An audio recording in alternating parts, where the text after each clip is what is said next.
अगर दुनिया से हिंसा और तशद्दुद को कोई चीज़ ख़त्म कर सकती है, कोई आइडियालॉजी इसके ख़िलाफ़ काम कर सकती है, तो वो है सूफिज़्म, तसव्वुफ़, सूफ़ीवाद। मैं हूँ गौस सिवानी। तसव्वुफ़ क्या है, सूफ़ीवाद क्या है, सूफिज़्म क्या है, इसके बारे में चंद बातें मैं आपको बताना चाहता हूँ।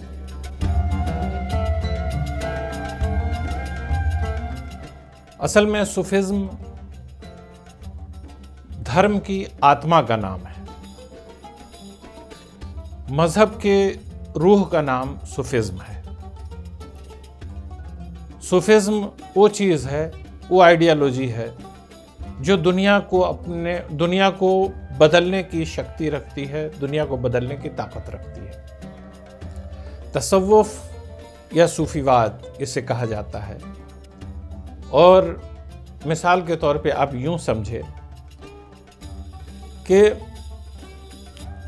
तसव्वुफ़ का आगाज़ जहाँ से होता है, जब पहले इंसान से इसका आगाज़ होता है, पहला इंसान जो इस धरती पे आया, उसके साथ इस रूहानियत का भी आगाज़ होता है, तसव्वुफ़ का भी आगाज़ होता है।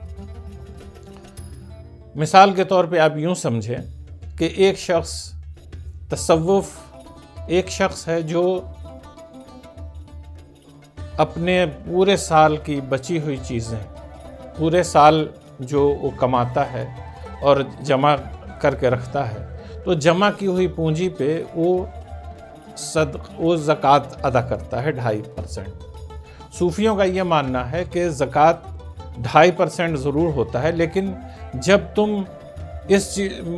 तुम जमा करोगे तब उसके ऊपर ज़कात लाजिम होगा, और अगर तुमने जमा नहीं किया तो उस पर ज़कात लाजिम नहीं होगा। और तुम्हें जमा करने की ज़रूरत क्या है, जब इस दुनिया में लाखों लोग भूखे हैं, प्यासे हैं, जिन्हें खाने की ज़रूरत है, तो दौलत को जमा ना करो बल्कि उसे गरीबों पे ख़र्च कर दो। यही सूफिज़्म है, यही सूफ़ीवाद है। इंसान के साथ प्यार के साथ मिले, इंसान मोहब्बत का बर्ताव करे एक दूसरे के साथ, इंसान किसी के साथ वायलेंस ना करे, हर किसी का भला चाहे, यही सूफ़ीवाद है। और तमाम इंसानों को एक इंसान की औलाद समझे, एक आदम की औलाद समझे और एक खुदा का बंदा समझे, एक ईश्वर के तमाम लोग दास हैं, ये समझे, यही चीज़ सूफिज़्म है।